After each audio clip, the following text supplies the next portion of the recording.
I've had plenty of mornings at the brownstone when the most pressing matter was whether Fritz's coffee had too much bite or whether Wolfe was in the mood to face down his mail. This wasn't one of those mornings. By the time the eggs hit the table, I had already decided that the woman who rang our bell would either be the type to say too little or the type to say too much. She turned out to be both, which takes talent. She was the kind of client who looked as though she hadn't planned to be one. Her coat was a shade too heavy for September, her eyes too light for the story she tried to tell, and her hands too restless for someone who claimed she just wanted a consultation. She gave her name as Miss Evelyn Darr, though I've met enough Evelyns to recognize when one of them is lying about it. Wolfe, in his chair behind the desk, regarded her as though she were a slightly unusual cloud drifting over a carefully cultivated garden. He didn't say a word, not even the usual grunted invitation. He just raised an eyebrow and let the silence thicken until she had no choice but to fill it. "It isn't money I'm worried about," she said, which is always a sure sign that money is exactly what's at stake. It's something that was left behind. A collection of manuscripts. Not valuable in the way collectors mean, but personal. I leaned back and crossed one leg over the other, letting her see that I wasn't about to pick up a notebook until she gave us something we could work with. Wolfe's lips twitched in that microscopic way of his, which meant he was listening more than he cared to admit. Miss Darr explained that her unclean, obscure scholar who had spent his life buried in archives had passed away 6 months ago. Among his effects was a folio wrapped in vellum, filled with his private notes. Nothing earth-shaking, she assured us, except for the fact that she hadn't seen it since the funeral. It had been in his study, in a drawer, in plain sight. Now it is gone. "You understand," she added, glancing nervously at Wolfe. "It's not only the loss, it's who might have it and why." That last bit caught Wolfe's attention. He unfolded one hand, palm down on the armrest. That's his version of leaning forward in his seat. "Who might have it," he repeated, with a voice so dry it could have ignited kindling. She hesitated, and then dropped the line, "anyone in my family," or anyone connected to his work. You see, my uncle's manuscripts, though unfinished, contain references to events that might be considered compromising if they were read carelessly. That did it. Wolfe hates compromise more than he hates exercise, and anything suggesting private knowledge falling into public hands is like waving a red flag in front of a man who insists he isn't a bull. I could see Wolfe's jaw settle into that immovable angle which told me he'd already made up his mind. Not that he'd let her know. Instead, he sniffed.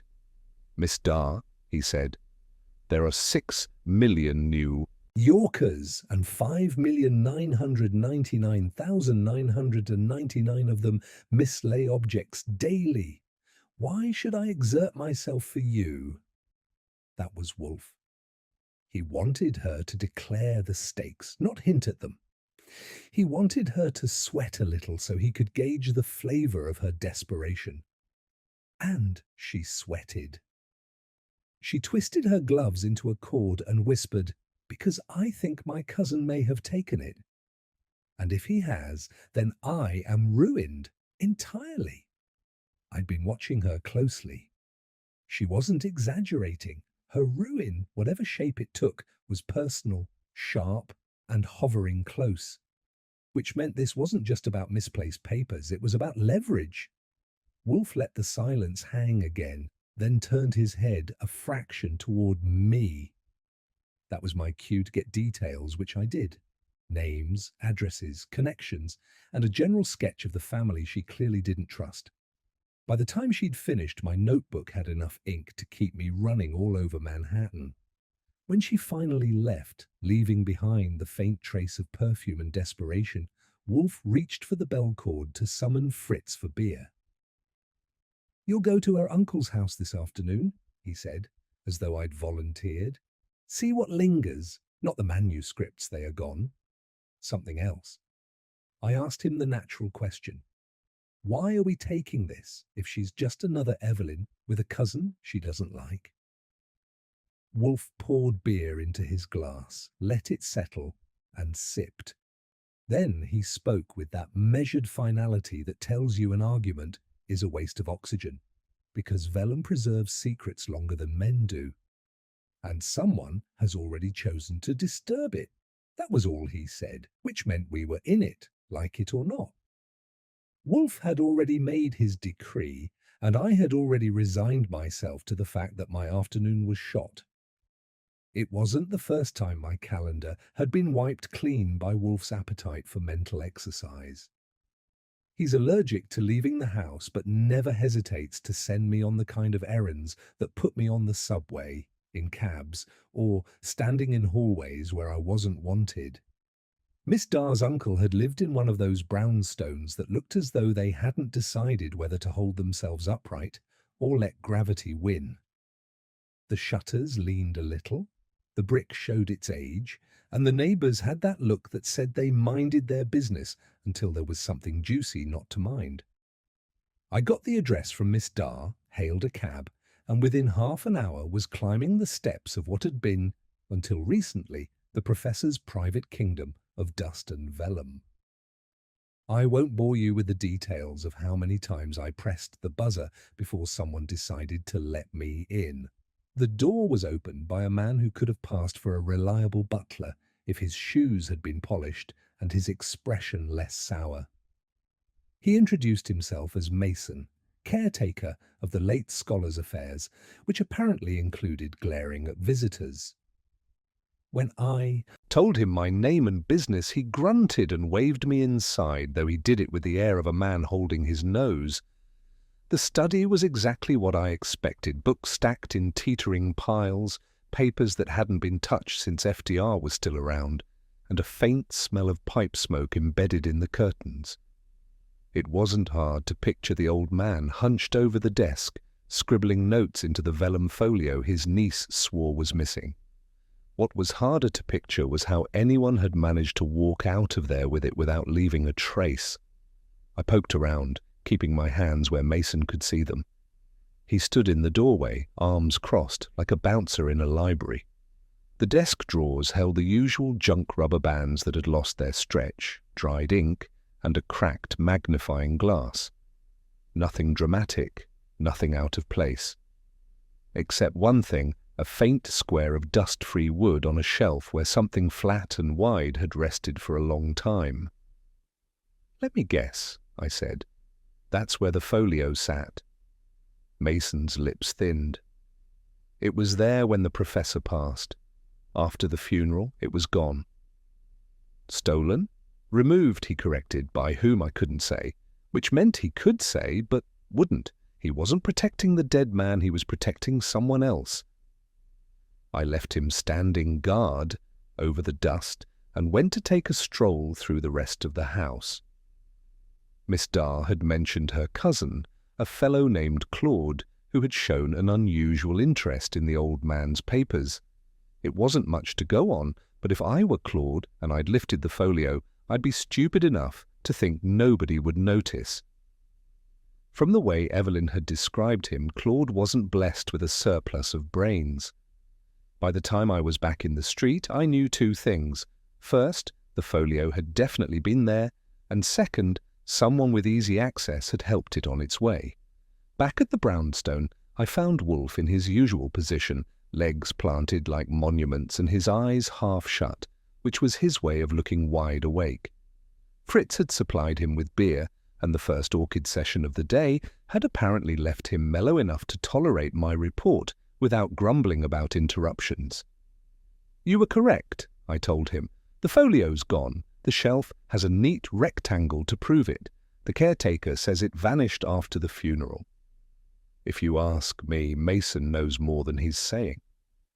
"I did not ask you," Wolfe murmured, his voice sinking deep into the leather of his chair. "But I shall." He opened his eyes a little. "What of her cousin, unaccounted for? If he was in that house, Mason didn't mention it. Either way, the foliage didn't sprout wings. Wolfe grunted softly. That's his version of applause. He shifted, not much, but enough for me to know he was warming up. "Miss Dar is not foolish," he said. She spoke of her cousin as if naming the inevitable culprit. Such certainty is rarely earned. "You think?" She was pointing us at him on purpose. I think she was pointing us away from something else. Or someone. That was Wolfe all overseeing 2 moves past the board while I was still deciding which piece to pick up. Before I could ask what he wanted me to do about it, the doorbell rang again. I got up, figuring it was the butcher or the milkman. Instead, it was Miss Dar herself, looking even more frayed than she had that morning. She swept into the office without waiting for an invitation. Her gloves were missing, her hair was slightly undone, and she had the air of someone who had just been told a secret and wished she hadn't. "It's worse than I thought," she blurted, standing in front of Wolfe's desk as if she were about to confess to a crime. "Claude has the folio," he admitted as much, "but he says he'll only return it if I give him something in exchange." Wolfe didn't flinch. He simply closed his eyes again, as if to hear her words better. "And that something? My share of the estate?" she whispered. There it was, the hook that had dragged her into our office. The manuscripts weren't just academic curiosities. They were bargaining chips, weapons in a family skirmish that had more to do with inheritance than scholarship. I leaned against the doorframe, watching Wolfe absorb it. He opened his eyes at last and said, "Miss Dar, you have already conceded too much. Your cousin has revealed himself as a fool. A man who barters with leverage he does not comprehend is always a fool. Sit." She did, though not gracefully. Wolfe studied her, his lips compressed, and then he looked at me. "Archie, you will find Mr. Claude Dar. Speak with him. Ascertain whether he intends to destroy the folio, sell it, or merely hoard it. Take care his greed may make him reckless. Report tonight." That was that. Wolfe had declared the next move, and I had been drafted. Miss Dar gave me a pleading look, as though I were the one with the power to solve her troubles. I gave her my best professional smile, the kind that says, "Don't worry, I'll do my job, but don't expect miracles." She left soon after, and the brownstone returned to its normal quiet. But it wasn't the same quiet. There was a pressure in the air, a tension that doesn't come from orchids or sausages. Wolfe sat with his eyes shut, lips pursed, his mind racing, while his body pretended to nap. That's when I knew this wasn't just about a missing manuscript or a greedy cousin. The brownstone had been disturbed, and once Wolfe allowed that, nothing about the case would stay small. When the phone rang an hour later, and an insistent, nervous ring that made Fritz frown from the dining room, I picked it up. The voice on the other end was male, shaky, and urgent. "Tell Nero Wolfe," it said, "that if he keeps digging, there'll be nothing left to find." Then the line went dead. I stayed there with the receiver in my hand, listening to the dial tone. Wolfe opened his eyes. He had heard every word. "Pfui," he muttered, as if someone had insulted his beer. "Now they have trespassed." And with that, the game was on. The dial tone had barely stopped humming when Wolfe waved a hand for me to hang up and sit down. He didn't bother with a speech about the stupidity of anonymous warnings. He didn't need to. Wolfe's view of intimidation is that it only confirms you've pressed against the right bruise. That, he said, was meant for me, not for you. Conveying it was your chore. You may take satisfaction from having discharged it with adequate fidelity. "Glad to be of service," I said, settling into the red chair. "But before you toast my fidelity, maybe you'd like to know that the voice wasn't one I recognized. Male, nervous, practiced, at being menacing but out of his league. He's either the cousin himself or one of the cousin's bright friends. or someone who thinks he has more to lose than Miss Dar is letting on. Obviously, Wolfe said, what you failed to observe is that he presumes the folio is still in play. He would not otherwise have sought to dissuade us. It was classic Wolfe: take a simple threat, squeeze it and find a fact hiding inside. I didn't argue. There was more immediate work to do. The next morning, I paid Claude Dar a visit. He lived in a slick apartment uptown that tried too hard chrome furniture, glass tables, a bar cart stocked with bottles that had been opened once for show. Claude himself looked like a man who bought his suits a size too expensive and his ties a shade too loud. He had Miss Dar's colouring, but his eyes were sharper, restless, and filled with the confidence of someone who had never actually been tested. He let me in because he had to, not because he wanted to. He'd already heard I was Wolfe's man. The look on his face said he wasn't sure whether that was a compliment or a curse. "I've been expecting you," he said, motioning me toward the bar cart. "Scotch?" "No, thanks. I'm on duty." He poured himself one anyway. "Generous on the liquor, stingy on the ice. I take it my cousin Evelyn is stirring trouble," he said. "She's dramatic."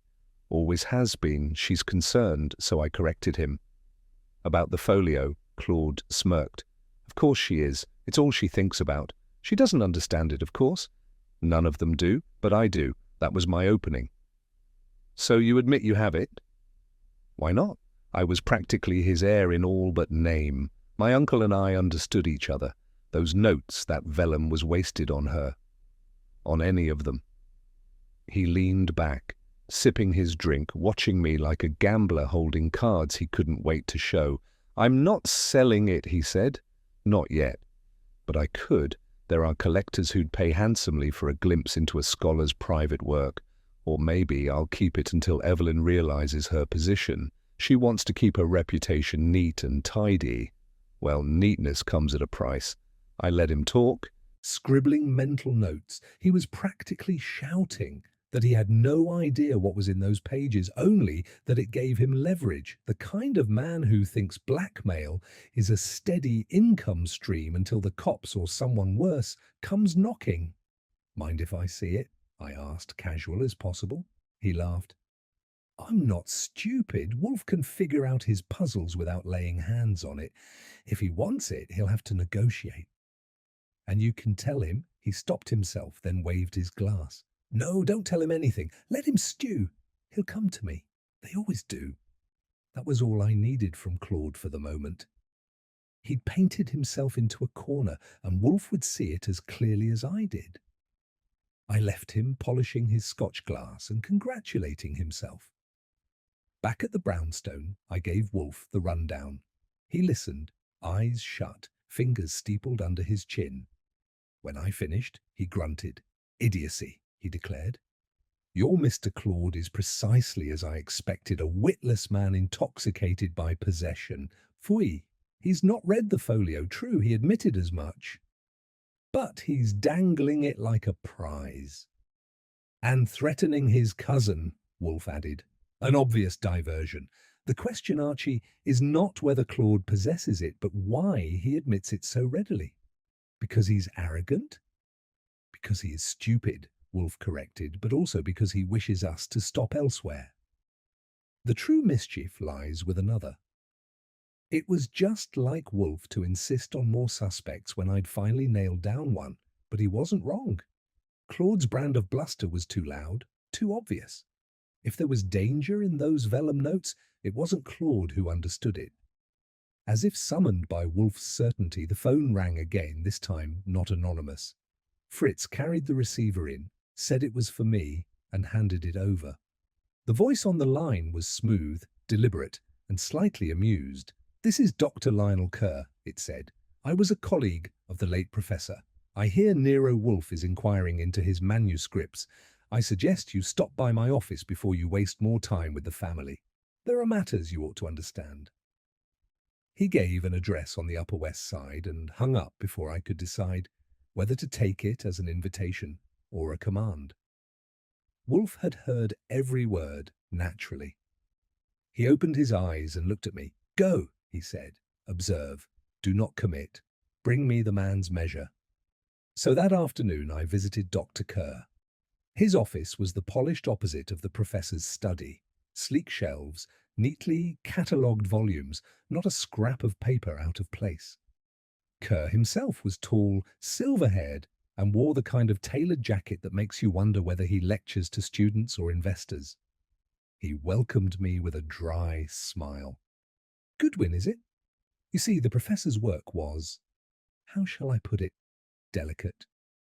His vellum notes may contain references to individuals who would rather not be referenced. Powerful individuals. I knew him well. He was not discreet. That put a new shine on things. Evelyn had hinted at compromising material, but Kerr confirmed it outright. "Which individuals?" I asked. "Surely you don't expect me to list them," he said smoothly. "I'm only advising caution. If that folio circulates, there will be consequences not just for the family, but for anyone meddling in the matter. Do you understand me?" "I understand you're warning me off," I said. "That makes 2 warnings in as many days. I suppose tomorrow I'll get a telegram."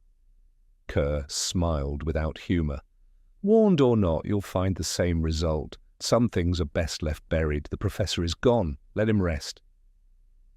I left Kerr's office with more questions than answers. He was too calm, too polished, and far too invested in making sure Wolfe and I stayed clear. He hadn't mentioned Claude at all, which meant either he didn't care about the cousin's antics, or he knew something Claude didn't. When I reported back, Wolfe listened with his eyes closed again. After I finished, he sighed, as though the world had handed him another chore. "So," he said, "a cousin who flaunts what he has, and a colleague who insists we must not look. Each points to the other. That is convenient. Too convenient. We require the others." "Others?" I asked. "Yes, Archie, the circle is not complete. Fetch Miss Dar again, and this time insist she name them all, the relatives, the colleagues, anyone who had cause to fear her uncle's pen. Bring them within reach. If I am to proceed, I require the whole array before me."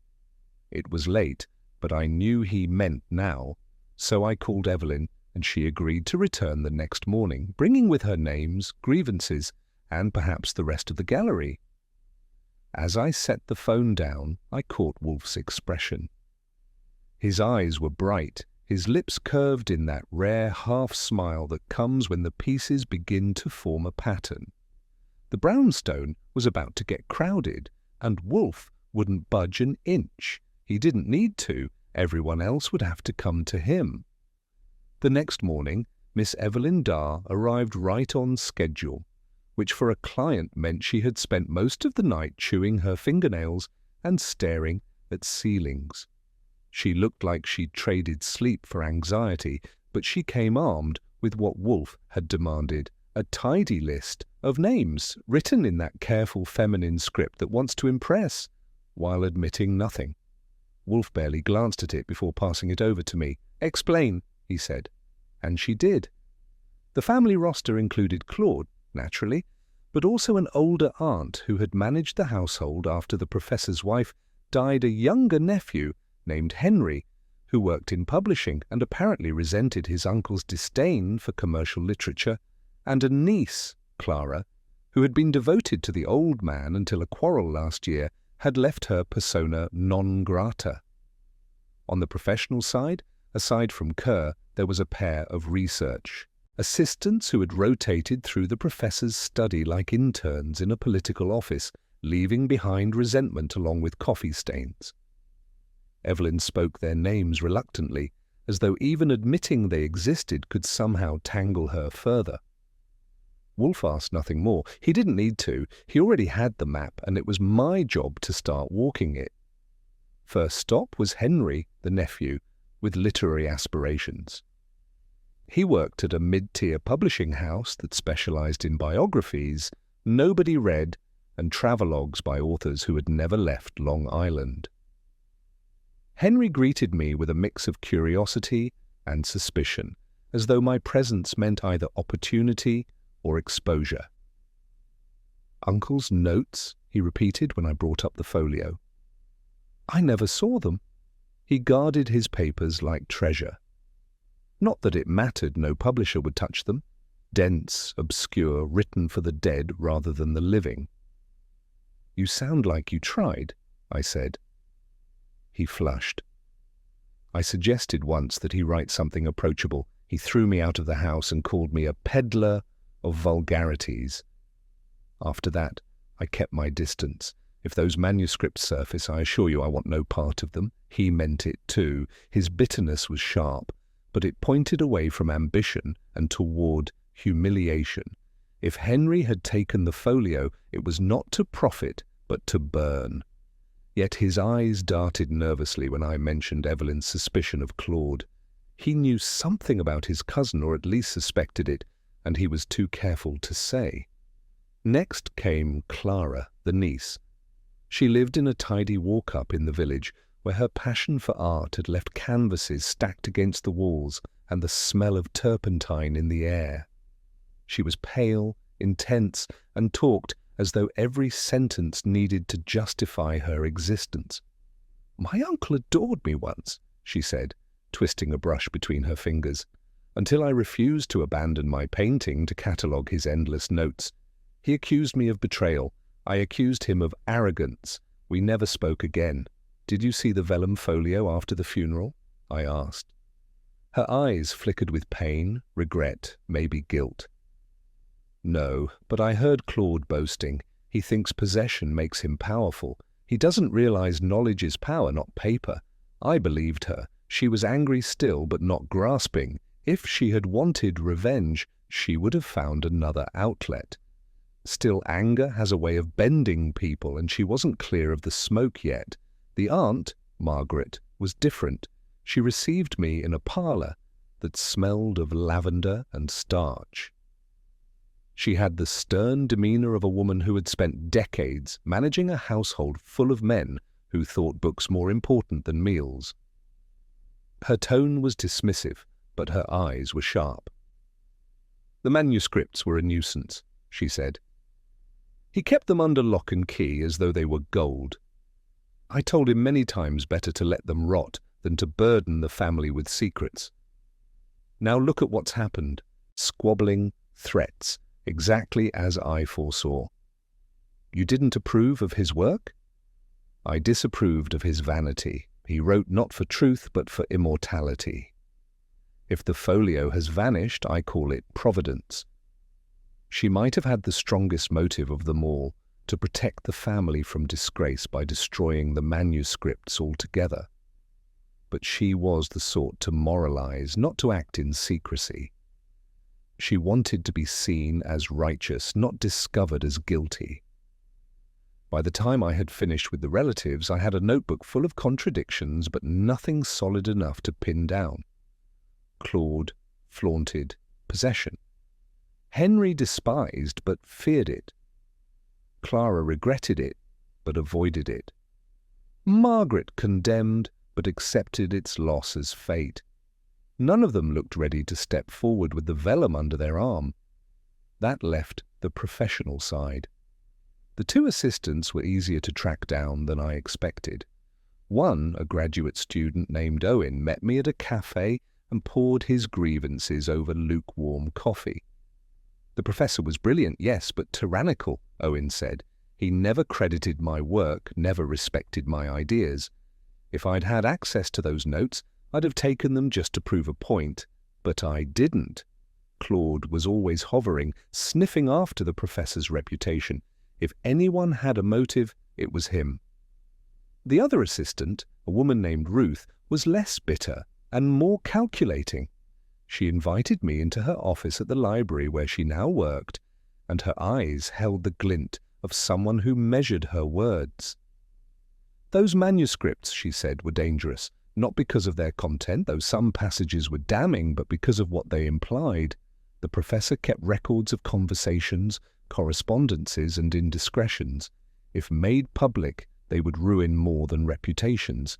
They would topple alliances." She stopped, as though she had already said too much. "Which alliances?" I pressed. Her lips curved slightly. "If you don't already know, then I've given you nothing." That was the thing with Ruth. She wanted to remind me she was in the game, but not expose her own hand. I left her office knowing she might be the most dangerous of the lot, precisely because she didn't need to flaunt possession. She understood the stakes. When I returned to the brownstone that evening, Wolfe was at his desk, glass of beer in hand, orchids tended, and dinner aromas drifting from the kitchen. He gestured for me to report, which I did, giving him the flavour of each conversation without trimming the edges. He listened, nodding once or twice, and when I finished he sighed. "So, the cousin, the nephew, the niece, the aunt, the assistants, the colleague. All touched, all tainted, all plausible, and each denies with varying fervour. Exactly. And unless you want me to frisk them one by one, I'd say Claude's still the only one openly claiming the folio." Wolfe closed his eyes, too openly. "He is a decoy." The others hover like moths to a flame, hoping the vellum will be consumed before it consumes them. But the flame is not Claude. Then who? That, Archie, is what we must compel them to reveal. One will err, one always does, and when they trespass upon my house, upon my order, then I will know. It was late, and Wolfe dismissed me with a flick of his hand, but I knew he wasn't done. His mind was turning the pieces, fitting them into that vast machine behind his forehead. All I could do was wait for the gears to lock and for the sound of certainty to emerge. Outside, Manhattan hummed as it always did, unaware that somewhere in a brownstone filled with orchids and books, a circle was tightening around a vanished folio, and Wolfe, immovable and unhurried, was preparing to draw it closed. I didn't expect the case to show up at the brownstone again so soon, but the thing about trouble is it doesn't knock twice. It walks right in, uninvited, and helps itself to your liquor. It was late the next afternoon, and I had just finished typing up a neat account of my interviews for Wolfe's files when Fritz called me into the kitchen. He had that particular look, the one he reserves for matters that don't involve food but still offend his sense of order. "I do not misplace jars," he said gravely, pointing toward the spice rack. "I counted them last night. This morning one was wrong. Moved. And now it is gone." I frowned. If there's one place on earth that runs tighter than Wolfe's office, it's Fritz's kitchen. Nothing goes missing without raising alarm bells. "Which jar?" I asked. "Caraway," he replied. "A small jar, of no use to anyone but me. But it was mine, and now it is gone." Now caraway seeds might not sound like state secrets, but in this house they were close. The brownstone was sacred, Wolfe's kingdom, and Fritz its steward. For something to vanish from his kitchen without explanation meant one thing: someone had been in the house who shouldn't have been. I carried the news to Wolfe, who was reclined in his chair with a glass of beer, like a general preparing for inspection. He listened, eyes narrowing, and after a moment he set the glass down with unusual force. "Foy," he said, "a trespass, subtle, deliberate, and contemptuous. You're saying someone broke in here to steal caraway seeds, not to steal them, to demonstrate capacity, to prove they can intrude and that we will notice. Archie, that jar is an insult. I didn't argue. Wolfe's instincts on insults are as keen as a matador's on bulls. If he said someone meant to rattle him, I believed it." We checked the locks, the windows, the usual suspects. Nothing disturbed, no scratches or splintered wood. Whoever had slipped in had known exactly how to manage it. Fritz swore he had been in the kitchen until midnight, and again at dawn. That left a narrow window, but enough. Wolfe sat still, brooding. "This was not Claude," he said finally. "He lacks the subtlety. This was someone else, someone with guile who wishes me to know that my walls are permeable." "And you're going to sit here and let them think that?" I asked. His eyes glinted. "I will sit, yes." but I will not let them think. That evening, Evelyn returned, more nervous than before. She clutched her handbag like it contained the last of her dignity. Wolfe didn't let her settle before asking, "Who, Miss Dar, knew your uncle well enough to respect his obsession with the hidden and the subtle?" She blinked. Dr. Kerr, certainly. He admired my uncle's precision. And Ruth, the assistant, she had a gift for detail. Why? Wolfe didn't answer. Instead, he gestured for me to continue my inquiries. He wanted to see who would twitch when they learned we had noticed the trespass. I started with Kerr. His office was calm as before, but this time his welcome had a trace of irritation. "Really, Mr. Goodwin," he said. "How many times must I repeat myself? The manuscripts are dangerous. Wolfe is reckless to pry." "Someone broke into the brownstone last night," I said. "Not to steal, but to send a message." His face barely flickered, but it flickered. "And you think I am the messenger?" "I think you know who might be," I replied. He leaned back, steepling his fingers. "Ruth. She is ambitious, clever, and far too bold. I warned the professor about her. She sees opportunity in secrets. Perhaps she now sees it in Wolfe. It was neat, too neat." He tossed Ruth's name like bait, and I didn't bite, but I carried it back with me. Ruth, when I visited her again, laughed softly at the suggestion. "Kerr is frightened," she said. "He hides behind warnings, but he knows more than he admits." "The professor's vellum notes, do you know why they matter?" "They contain accusations, names, dates, transactions, nothing proved but enough to ruin reputations. Kerr fears that because he is among them." That was the first time anyone had suggested outright that Kerr's own name appeared in the folio. She didn't say it with malice, she said it with satisfaction, as though the knowledge gave her leverage. When I returned to Wolfe with both stories, he listened without interruption. Then he reached for the bell cord, summoning Fritz, not for beer this time, but for the phone directory.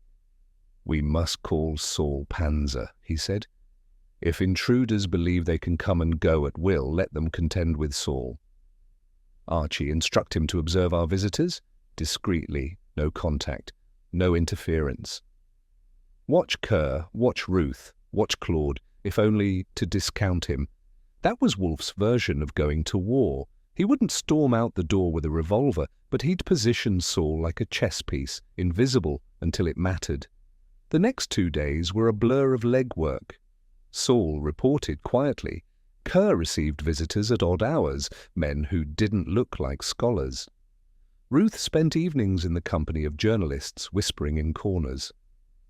Claude paraded around town as though he owned the folio, which made him look more like a clown than a conspirator. But it was back at the brownstone where the real signal came. I returned late one night to find the office disturbed, not ransacked, not obvious, but disturbed. Wolfe's books, aligned with geometric precision, had one volume nudged half an inch forward. I froze in the doorway. Wolfe was in his chair, eyes open, face tight. He had seen it too. "They have been here," he said, voice low, again. "And they have touched what is mine. The caraway jar could be Fritz's loss, but no one touched Wolfe's books. That was trespass of the highest order." He leaned forward, the great bulk of him pressing against the desk, and his eyes burned. "Archie, enough. Fetch them, all of them. Kerr, Ruth, Claude, Henry, Clara, Margaret, and Evelyn herself. Tomorrow they will sit in this room, and I will have the folio without leaving this chair." There was no arguing with him. The trespass had cut too deep. The brownstone had been violated twice, and Wolfe wasn't going to wait for a third. I nodded, making the list in my head, already planning the calls. The circle of suspects would close, and Wolfe would spring the trap.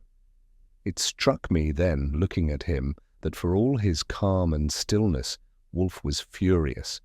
And when Wolfe was furious, someone always found themselves stripped bare, with nowhere to hide. I made the calls the next morning, and, as expected, Each invite landed like a grenade. Claude tried to laugh it off until I told him Wolfe wasn't asking. Kerr bristled, Ruth smiled too smoothly, and the relatives sounded like I had just told them tax season had been extended indefinitely. By noon, every one of them had confirmed, reluctantly or otherwise, that they would attend Wolfe's little soirée. But before the big gathering, the city had one more wrinkle to throw. Saul called me just after lunch with his usual calm efficiency. "Goodwin," he said, "you've got shadows." I asked him to elaborate, and he explained he'd caught a pair of men tailing me the night before. Not the kind of tail that wants to stay invisible either. The kind that lingers just enough for you to feel it. They weren't pros, but they were steady, and they wanted me to know I was being followed. I relayed this to Wolfe, who took it with the same expression he would give to learning Fritz had bought the wrong cut of beef. Annoyance, not alarm. Then he said, "The pressure builds. That is as it should be. They are impatient. They fear the Vellum will speak without them." "You don't seem too rattled that someone's putting a couple of amateurs on my back," I told him. "Amateurs do not rattle me," he said, reaching for his beer. "They rattle you. Take care not to rattle." I let it go, but Saul shadowed them in turn, because if anyone could peel amateurs off my trail, it was him. Meanwhile, Fritz discovered the locks on the back door had been tampered with. Not forced, not broken, but kissed by tools designed for precision.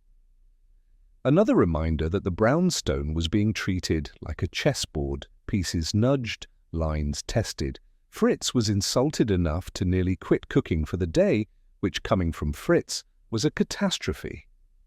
Wolfe calmed him by promising swift reckoning. That evening, Evelyn appeared again, unannounced, with fear stitched into every movement.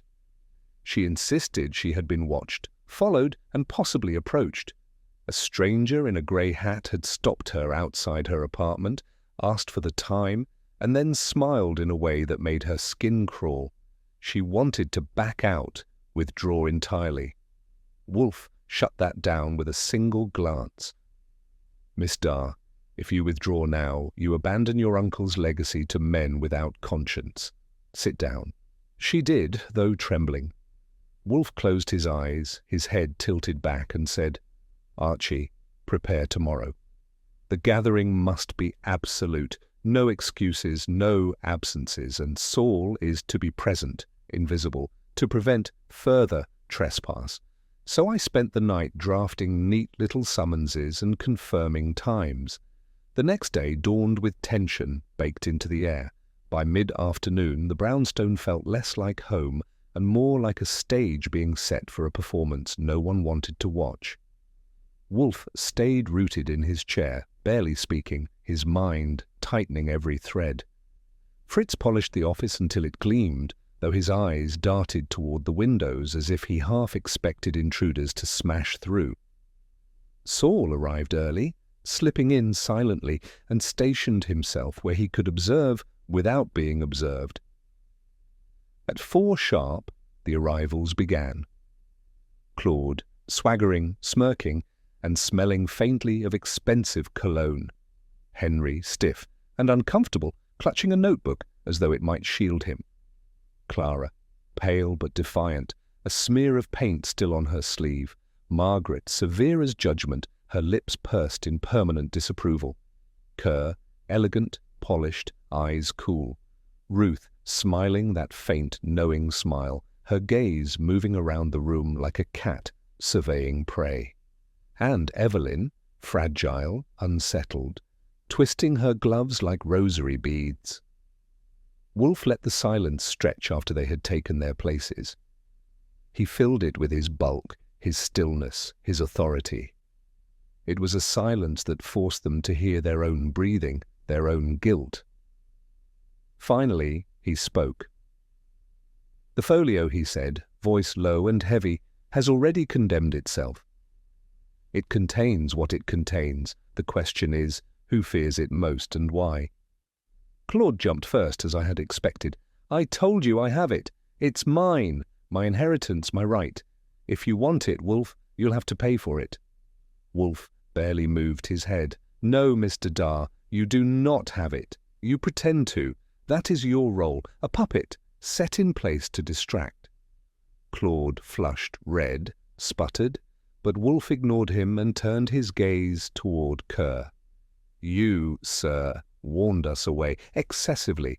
That is the behavior of one who knows. His name is written within those pages." And yet he paused. "You are too polished to trespass upon my shelves." Kerr opened his mouth, then closed it. His jaw tightened. Wolfe's eyes shifted to Ruth. "And you, madam, are ambitious, clever, and entirely capable of trespass. You slipped into my home twice. You took nothing of value, only tokens, to prove to me you could. Why?" Her smile froze. For the first time her composure cracked, if only a hairline fracture. "That's absurd," she said. "I would never—" "You would," Wolfe interrupted, his voice like a hammer, "because you fear the folio least, you desire it most. You believe it grants power, but possession is not power, knowledge is, and knowledge demands responsibility, which you lack." The room crackled. Margaret sniffed. Henry shifted uncomfortably. Clara glared at Claude. Evelyn looked ready to faint. And then Wolfe leaned forward an inch, which for him was a charge. "Someone here has already read the folio, not glanced, not speculated. That one, and only that one, knows it is not mere scholarship, not mere gossip, but indictment. That one has trespassed not just upon my house, but upon truth itself." He closed his eyes, settling back. "Tomorrow evening you will all return. Tonight you will consider. For tomorrow I will name the one who vanishes in Vellum." The shock was palpable. They protested, muttered, and demanded clarity. Wolfe ignored them, signalling to me with a flick of his hand. I ushered them out one by one, Saul watching silently from the shadows. When the last of them had gone and the house was quiet again, I turned to Wolfe. "That was one hell of a tease. You've got them on edge, but do you know which one it is?" He lifted his glass of beer, sipped, and said, "Yes." And that was that. The brownstone settled into silence after the parade of suspects had filed out, but it wasn't the kind of silence Wolfe liked. Normally, quiet meant the rhythm of Fritz in the kitchen, the hum of the orchids upstairs, Wolfe in his chair with beer at hand and mind at work. This silence was taut, the kind that comes before a storm. I asked him again if he really knew, and he gave me nothing but a grunt and a look that said my persistence was as useless as asking a lamppost to dance.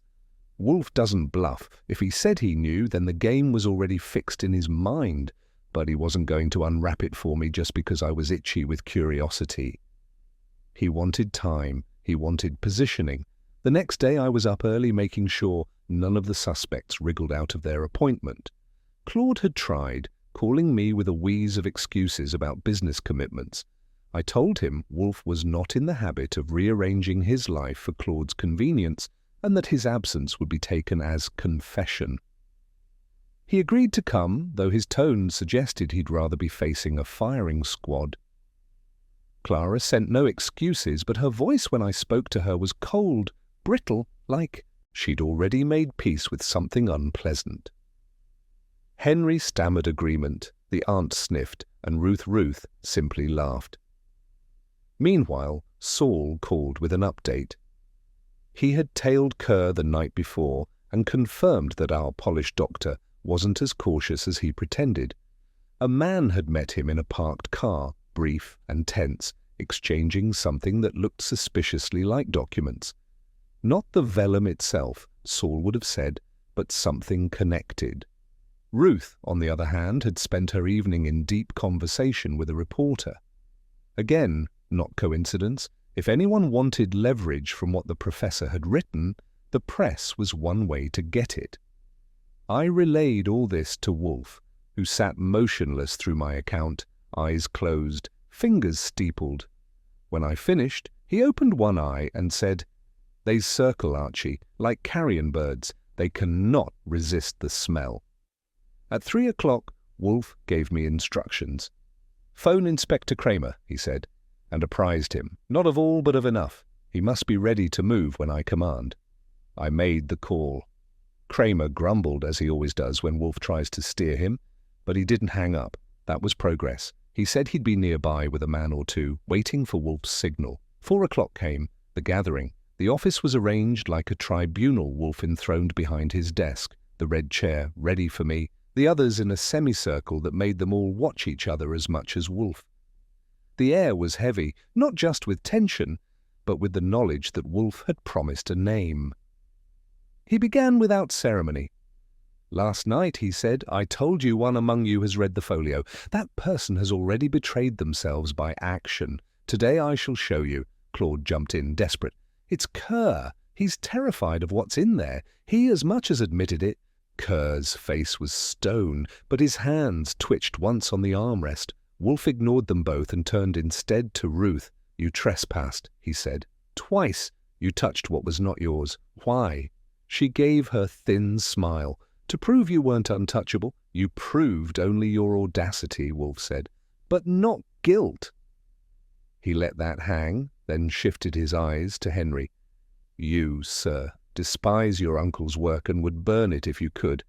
Yet you are too timid. Fire requires conviction."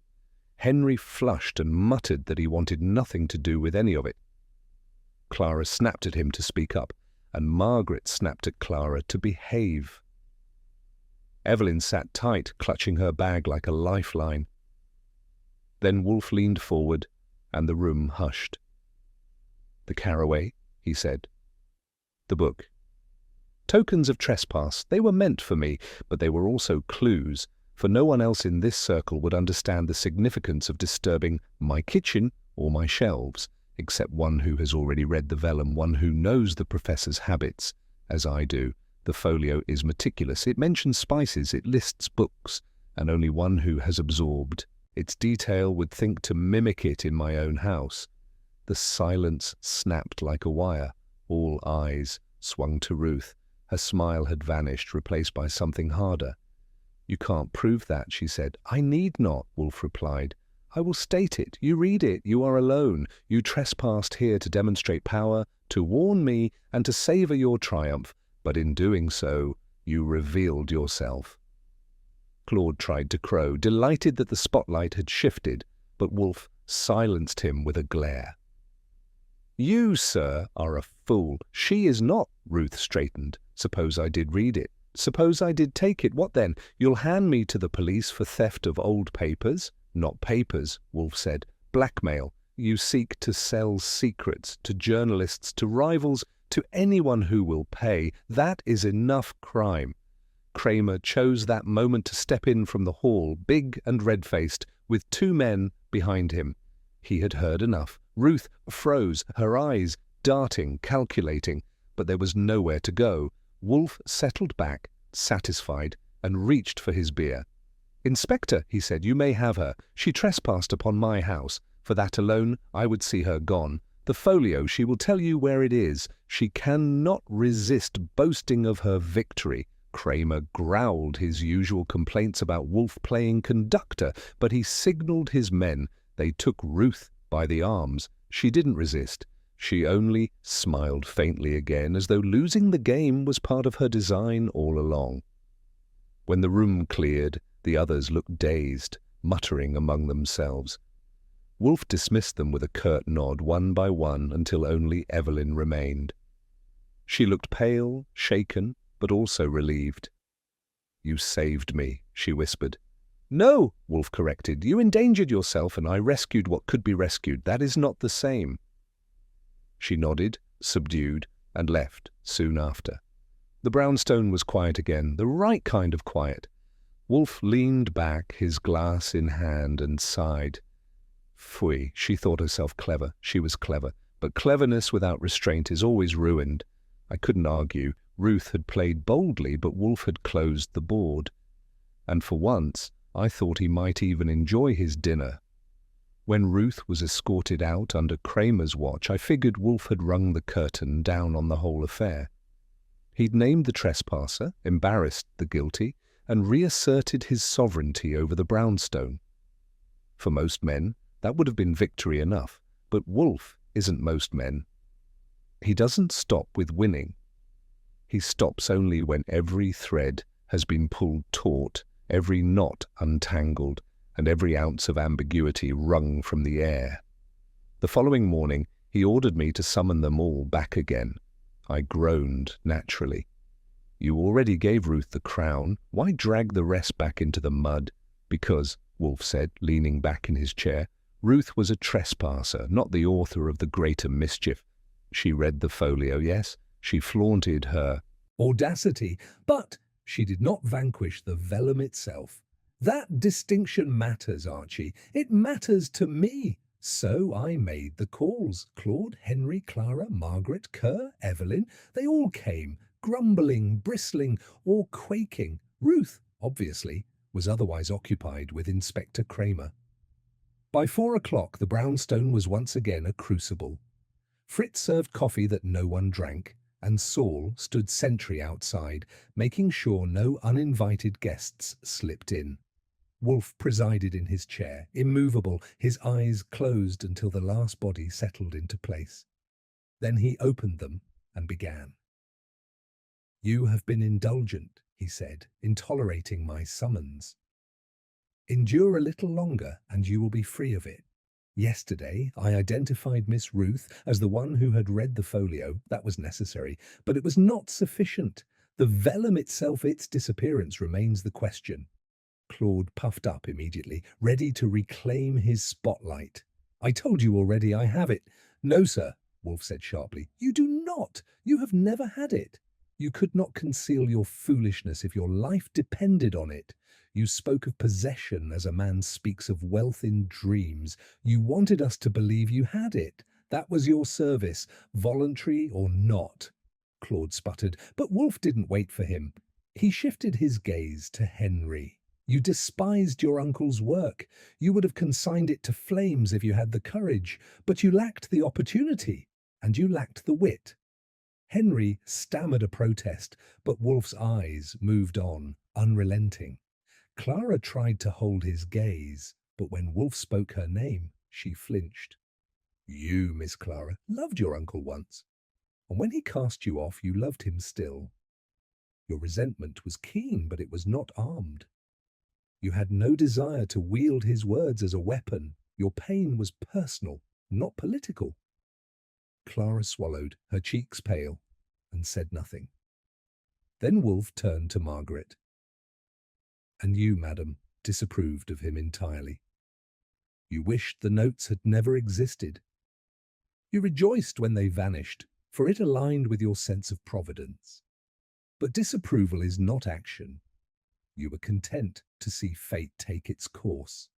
Margaret's nostrils flared, but she held her tongue. Wolfe's eyes narrowed as they settled on Kerr. "You, however, Dr. Kerr, you warned me excessively. You spoke of danger, of powerful men, of reputations that must not be touched. You knew what was in those notes before Ruth ever laid eyes on them, because you had read them too." Kerr's face didn't move, but a bead of sweat broke at his temple. Wolfe leaned forward an inch. "It was you who removed the folio, not Claude, not Henry, nor Clara, nor Margaret. You. You feared its content, for your own name lurked in its pages, entangled with others. And you imagined that by vanishing it you could contain its threat." Kerr finally spoke, his voice tight. "You have no proof of this." "Proof," Wolfe said, "is the inspector's business. Mine is clarity. And it is clear that you sought to silence a dead man's accusations. You underestimated your late colleague, and you underestimated me. You left traces of your hasty meetings, your clumsy attempt to redirect suspicion toward Ruth. And you overlooked one thing Ruth's trespass confirmed: the folio was already gone. She read it elsewhere, not here. You had taken it before she could. The room held still, like the moment before a storm breaks. Evelyn gasped. Claude muttered something obscene. Henry dropped his notebook, and Clara whispered Kerr's name in disbelief. Margaret closed her eyes, as if in prayer. Kerr stood abruptly, but Saul appeared in the doorway, with the kind of presence that discourages sudden exits. Kerr sat again. "You've ruined nothing," Kerr said finally. "The folio is ash. I destroyed it." Wolfe's lips twitched. "You lie. You could not bring yourself to burn it. Men who fear exposure rarely destroy their leverage. You hid it, and you still have it. That will be for Inspector Kramer to extract from you." As if on cue, Kramer entered, heavy-footed, scowling. He had waited for Wolfe's nod before stepping in. Now we had it. "All right, Kerr," he barked. "You'll come with me, and you'll bring whatever's left of that vellum." The doctor's composure cracked then, just for a second. His eyes darted, calculating, cornered. He knew the game was up. The gathering broke after that. One by one, they filed out, Claude grumbling, Henry shaken, Clara tearful, Margaret tight-lipped. Evelyn lingered, thanking Wolfe with a gratitude so earnest it almost embarrassed her. He waved it off with a flick of his fingers. When the last door shut, and the house was ours again, I leaned back in my chair and let out a low whistle. You really had them dancing. Ruth thought she was queen. Kerr thought he was invisible, and Claude thought he was Claude. You played them all. Wolfe closed his eyes, lifted his glass, and took a slow sip. "I didn't play them, Archie. I observed them. They played themselves." I grinned. "Sure, but you're the one who dealt the cards." He grunted, which was as close as he'd come to agreement. Then he said, "Have Fritz prepare dinner. I have endured enough of human folly for one day. I require trout." And with that, the office gathering was over, the vellum nearly accounted for, and the sanctity of the brownstone restored. At least, until the next trespass came knocking. Dinner that night was trout meunière, prepared by Fritz with a precision that could have steadied a shaken empire. Wolfe ate in silence, which told me his mind was still whirring. I let him be, though I couldn't resist a few comments about Kerr's face. When Kramer stepped in, he'd looked like a man who'd reached for a life preserver and found it made of lead. Wolfe ignored my humour, but the set of his mouth told me he wasn't finished. The case wasn't closed until he pronounced it so, and the vellum still dangled unresolved. The following morning, Kramer returned, not out of courtesy, but because Wolfe had baited him into it. He came in heavy as ever, dropped into the red chair, and demanded coffee. Fritz provided it without a word, though his eyebrows rose a fraction higher than usual. "All right, Wolfe," Kramer growled. "We've got Kerr in a cell, and he's cracking slowly. Says he burned the vellum, but the lab boys aren't buying it. No ashes, no sign of a fire big enough for that kind of parchment. We tore his place apart and found nothing. If you know where he stashed it, now's the time." Wolfe sighed, his eyes half shut, and folded his hands across his middle. "Inspector, must I always complete your work? The man is incapable of destruction. He is a coward in principle as well as in act. He sought to erase danger, not by annihilation, but by concealment." "The vellum exists. Then where the devil is?" Kramer demanded. "In the one place he thought no one would search," Wolfe replied. "Close, but not too close. Accessible, but unremarkable. You will find it not in his office, nor his home, but in his brother's law firm, filed among routine case documents labeled as correspondence. He could trust the law's fortress more than his own caution. Go there, and you will have it." Kramer stared at him, muttered something about black magic, then stomped out with promises to check. When the door closed, I looked at Wolfe. "Are you sure about that?" "Of course," he said. "Men like Kerr hide behind institutions. He believes anonymity within order is safer than secrecy at home." Pfui. By afternoon, the phone rang. Kramer's voice was hot with begrudging respect. You were right. Found it in his brother's files, just like you said. The whole damned folio, neat as Sunday linen. You've made my men look like idiots again. Wolfe offered no apology, merely instructed that the folio be secured by the police until its legal disposition was settled. That evening, Evelyn Darr returned, pale and trembling, but calmer than she had been in days. She stood before Wolfe's desk as though entering a chapel.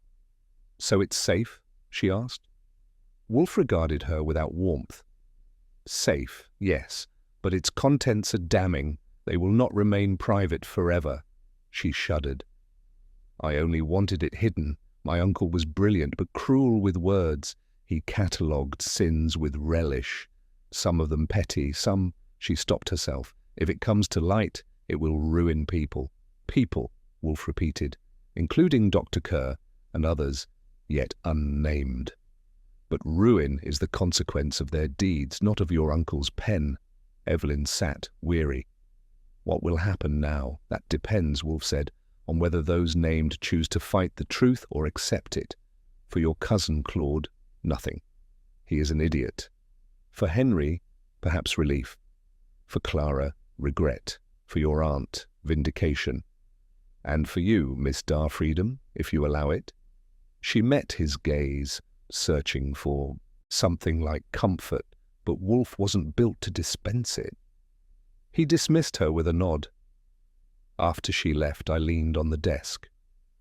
"So it was Kerr all along, huh?" "I've got to admit, Ruth's breaking made me think she was running the whole show." "She thought so too," Wolfe murmured. "But she lacked Kerr's motive. She desired power, yes, but her ambition was opportunistic. Kerr was desperate. He knew his reputation, his alliances, his position, all depended on suppressing those words. That is the sharper edge." "And the trespasses here?" I asked. Wolfe's eyes narrowed. "Ruth, certainly. She wished to unsettle me, to declare herself capable. It suited Kerr to let her bear suspicion. He was content to let the decoy perform. I couldn't help but grin. And you let them all stew in front of each other just to squeeze out the tells." He closed his eyes. "Of course." The next day brought the final stroke. Kramer visited again, this time with the folio in hand, encased in protective wrapping. He dropped it heavily on Wolfe's desk. "There it is. The judge will decide its fate, but I thought you'd like a look. Don't smirk, Wolfe, I owe you this one. Kerr's finished, and when the names in here go public, a few others will be too." Wolfe raised an eyebrow, then tapped the folio. "Inspector, you are imprudent. Leaving it here tempts me to read it." Then Kramer shot back. "Chain of custody says it goes back with me. I only wanted you to see it existed." "Satisfied?" "I was satisfied yesterday," Wolfe said, but his lips curved faintly as Kramer carried it out again. When the house was quiet once more, Wolfe rang for beer and leaned back, the air of conclusion settling around him. "So that's it?" I asked. "Kerr stashed it. Ruth tried to leverage it, and the rest were sideshows?" "Not sideshows," Wolfe corrected. "Elements. Each played their part. Claude distracted, Henry sulked, Clara mourned, Margaret moralized, Ruth intruded, Kerr concealed. The pattern was complete only with all of them. Without the circle, the revelation would not have been clear." I shook my head, half admiring, half exasperated. "You realize you turned Evelyn's little family quarrel into a full-scale symposium on human folly?" Wolfe reached for his glass, raised it slightly, and said, "Archie, all human affairs reduce to folly when examined closely enough. This was no exception." And with that he drank, sealing the matter as surely as if he had shut a heavy book. The brownstone exhaled once the last trace of the Vellum affair drifted out the door, with Kramer. Fritz, relieved the kitchen had survived its trespasses, settled back into his rhythm, humming while he worked. Saul stopped by to report one final time, neat and precise as always, before slipping away into the city. Even the orchids upstairs seemed to regain their composure. For the first time in weeks, the house felt like itself again. I spent the afternoon filing notes, typing up the case, record that Wolfe insists I keep in order, though he never admits to reading them. It's a ritual as much as a record, and it helps me keep the picture clear. Claude's bluster, Henry's bitterness, Clara's heartbreak, Margaret's righteousness, Ruth's audacity, Kerr's desperation, Evelyn's fear. It was all ink, now pinned in rows like specimens under glass. By evening, the office was bathed in its usual golden lamplight. Wolfe had taken his customary position with a book, a glass of beer within reach, and the faint satisfaction of a man who had not only defended his citadel, but conquered the invading army without standing from his chair. I sat across from him, pretending to review paperwork, though what I really wanted was to pry one last layer from him. So, I said, that's it. The Vellum's back in police custody, Kerr's cooked, Ruth's ambitions go up in smoke, and Evelyn gets to breathe again. I'd call that a win. Pfui, Wolfe muttered, without looking up. Wins and losses are terms for gamblers and politicians. I do not gamble, and I do not campaign. The matter is resolved. That is sufficient. You make it sound like balancing a ledger, I said. What about the human side of it? Evelyn seemed pretty grateful. He lowered his book just enough to glance at me. Gratitude is the opiate of the weak. She will recover her composure and resume her life. Whether she learns anything from this ordeal is doubtful. I grinned. And what about you? Learn anything? Wolfe sighed, set the book aside, and reached for his beer. That vellum was a mirror. It reflected what men do when they believe posterity may expose them. Some conceal, some destroy, some exploit. Only a few accept. Your Miss Evelyn feared it. Kerr tried to erase it. Ruth tried to wield it. Their folly was in thinking words could be contained once written. They cannot. Words endure beyond men, and they condemn or exonerate as they will. It was a rare speech for him, longer than usual, heavy with meaning. He lifted his glass and drank, signaling he was finished. Dinner that night was veal in cream sauce, served with Fritz's quiet pride. Wolfe ate heartily. The tension of the past days finally loosened from his shoulders. I ate too, though with one ear cocked for the phone, half expecting another anonymous warning to cut through the calm. It didn't come. Afterward, we returned to the office. Wolfe lit a cigar, leaned back, and exhaled smoke in a slow ribbon. The room felt whole again, untouched, inviolate. You know, I said, for a case without a body, this one had enough corpses in spirit. Claude's dignity, Henry's pride, Clara's loyalty, Margaret's peace of mind, Ruth's career, Kerr's reputation. Not a corpse on the floor, but plenty in the room. Wolfe nodded slightly. Death is not measured only by cessation of breath. Reputations die, illusions die, confidence dies. That folio killed many long before its author did. That was Wolfe. In a nutshell, making philosophy out of ashes. The rest of the night passed in routine. Fritz brought coffee, Wolfe returned to his book, and I typed a final note for the files. The office lamp hummed softly, and the world outside seemed far away. The brownstone had been invaded, tested, nearly pierced, but it stood intact, as always. It was close to midnight when Wolfe finally spoke again, his voice low but clear. Archie, do you know why vellum endures? I looked up from my typewriter. Because it's tougher than paper? He closed his eyes. Because men believe it will outlast them. They write upon it to preserve what they cannot trust to memory. But vellum is like conscience. It remembers everything, even what men wish forgotten. And conscience, like vellum, is never truly destroyed. That was his epilogue. He leaned back, folded his hands across his middle, and drifted toward his evening silence. I finished my typing, stacked the pages neatly, and clicked the lamp off. As I headed upstairs, I looked back once at him in his chair. a mountain of stillness in a world that couldn't stop shifting. Cases end, dinners end, nights end, but Wolfe, in his brownstone, with orchids above and Fritz below, doesn't end. He waits, immovable, for the next fool to believe he can disturb the order of things. And me? I keep the files, crack the wisecracks, and make sure the world knows he's not as immovable as he thinks. Somebody has to. Somebody